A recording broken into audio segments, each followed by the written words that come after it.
All right, thank you so much. So for me, when we are exploring a phenomenon, the first thing we need to explore is the question of why. Why do we have high cost of governance in Nigeria? If we know the reason, then we can find the solutions. Because for me, I came up with three reasons why we have high cost of governance in Nigeria. First, the desire to acquire wealth, to display resources and luxury, to impress people, and to show to people that you are better than them. The syndrome I call ostentation. That's number one. Number two is the psychological fear of poverty and greediness that I call corruption. And then number three is lack of belief and love for the country. Because when we care for ourselves, not the country, then we will serve ourselves, not the nation. And these stem from our cultures and from our norms. The norms that says the one I respect is the one with the money. The one who is most successful is the one with the money. The one I will vote for in election is the one with the money. And that's why the leaders in position that manage our resources, they skew the resources toward themselves so that they can get the respect, they can get the reputation that they're successful, and they will get the vote of the people. And that is why we have to get to the motivation of leadership, why people are in leadership positions, to why people contest an election. For most people, their motivation is the monetary attraction. Without money attached to positions, these politicians, majority of them, will not be in that position. That are the same people who are adding more cost in running the governance so that they can enrich themselves. To run an election, you have to spend billions. You have to spend a lot of money. And when you get into that position, you have to recoup your money. You have to pay back the people that gave you the money. And that explains why we continue to have government serving itself. 70% of government expenditure is for itself. Because that's the way they can pay themselves back from the money they spend during the election. So the monetary attraction add to the cost of governance, which deprive us of the good governance.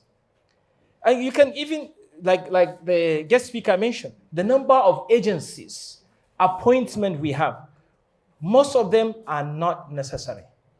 You see overlap, duplication of responsibilities and functions just to compensate people and politicians. Like the Pareto principle that says we don't have to fix all problems at once. Fixing one problem will solve the other. We don't have to have a government that have all the ministries for all problems. We need to have few ministries that address fundamental problems, and all other problems will fall in place. So if you look at the cost of government, to put it in context, in 3 years, the government has spent on average 6.8 trillion naira on personnel costs. Let's look at the 2022 figures in the budget. About 7 trillion naira was budgeted for personnel costs, while education budget was 924 billion naira only. See the gap. Education is not up to 1 trillion, but personnel cost is around 7 trillion. And from there, you can see misplacement of priorities. And that is why you cannot talk about development with this kind of cost management. And if you quantify it in terms of opportunity costs, this money spent on personnel costs in 1 year is enough to pay 10 million naira each to 680,000 businesses. And that's gone in personnel cost alone. And there are several, I came up with 8 factors that lead to high cost of governance. Number one is high recurrent spending, recurrent expenditure. If you could cut down the current recurrent expenditure, we can reduce the high cost of governance. We also have high number of agencies and appointments that we don't need. Then we have the issue of high pay. You see someone doing nothing but receiving huge amount of salary and allowances. And then you see? So you can see it by yourself. And then we have the payroll fraud. So many people are listed in the payroll, but they're actually ghosts. They don't exist. Someone is taking the money on the other side. I always liken Nigeria and how Nigerians treat the country as an elephant. We are all on top of this elephant, and everyone is holding a cutlass. And everyone is trying to cut a part of that elephant. Somebody say, cut the leg for me. Cut the tail for me. Cut the head for me. And everyone is cutting. And we are all on top of this elephant. It crashes down, we all crash together. So we don't have that sense of belonging and love for the country. We think any window opportunity for us to get, even if it comes at the cost of the country, we don't mind. Because we believe and love ourselves. And that's why I put it at the beginning, I say lack of patriotism. We don't believe in the country. That's why we are doing all this. So I was mentioning the 8 factors of high cost of governance. I mentioned the recurrent expenditure, large number of agencies, high pay, and payroll fraud. And then the issue of the fleet of cars and vehicles in the convoy of political positions. You see, even Minister of State will have 3, 4, 5 convoy vehicles. And with this expensive fuel, the government has to fuel these vehicles. And with all these securities attached to this person. And then we talk about the traveling abroad. You know, the Estacot, the money paid for the airline, for the hotels. And most of these money are paid in dollars, not in naira. And dollar is already expensive. So this tells you that the cost of governance, the cost of personnel and managing the government will always continue to go high as the dollar becomes more expensive. So we are not going down, we are going up. So this is the areas, if you look at these factors, then we can reverse them to fix the problem. Then you look at the security vote. The security vote is the easiest way to corruption. And sometimes this security vote is unnecessary. And that adds to the cost of governance. And then the main corruption, which is greediness. So what we observe in Nigeria is that the marginal costs of governance is higher than the marginal benefit. So we as individuals, what additional benefit do we get from government? Perhaps the marginal benefit might be 0, but the marginal cost is steep, is very, very exorbitant. And that means if we have to reverse this, there has to be a sacrifice. But who is to start doing the sacrifice? Is it the leaders? I don't know which leaders you refer to in this context, or the followers. Like a leader in a community, at night, he walks at night and he uses the public lamp. He will turn the lamp on to work on the files. So one day somebody walked into his room, into his office. I wanted to speak about personal matters. And this leader switched off this lamp and turned on another lamp. And the visitor said, "Why did you switch the lamp when you want to talk to me?" He said, "This lamp is a public lamp, while this one is my personal lamp. And you are talking to me about personal matters. And I don't want to entertain personal matters using public resources. So I have to reserve public funds." This is the kind of trust and loyalty that leaders have for the people and for the country. But we use public funds for our personal ostentation and gain.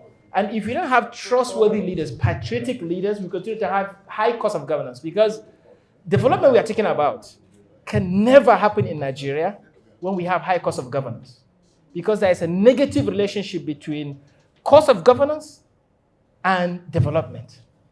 The higher the cost of governance, the lower the development. The lower the cost of governance, the higher the development. But what we are doing in the country, if you look at all the governments, there are emphasis on consumption spending than production spending. Even post-subsidy, most of the spendings are to encourage consumption, not production. And consumption will not add value as much as the production does. So misplacement of priorities is there. And then the politics. I did calculations. In 2019 election, more than 5 trillion naira was spent by individuals that contested election that they didn't win. 5 trillion. If this money was put in investment, in creating companies, we'll have the development we're talking about. But the focus of every person that has the money is to save the money, to contest for an election, to go into the government and recoup and get his money back.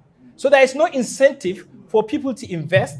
It's more lucrative for me to contest an election than to build a factory. I was making a case for the cost of elections. If you look at the 2023 election, INEC spent more than 300 billion naira to run that election. And in another election, in the next 3 years, INEC will spend, sorry? So, you can for only for IREF, you can imagine. So the amount is more than that.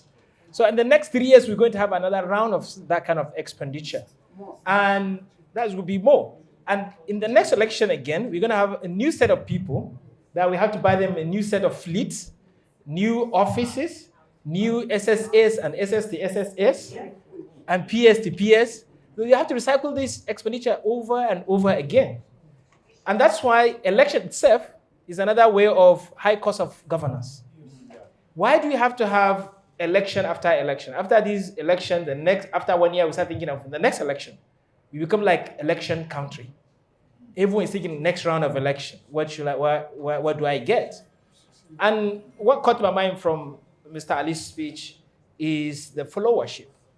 Like I kept saying, there are no bad leaders. There are no good leaders, there are no bad leaders, but there are only informed or uninformed followers. If you have bad leaders, it means that the electorate are not informed. Because who put them in that position? Is the electorate. So when you see bad governance or bad governors, look at the electorate. That reflection of the voters.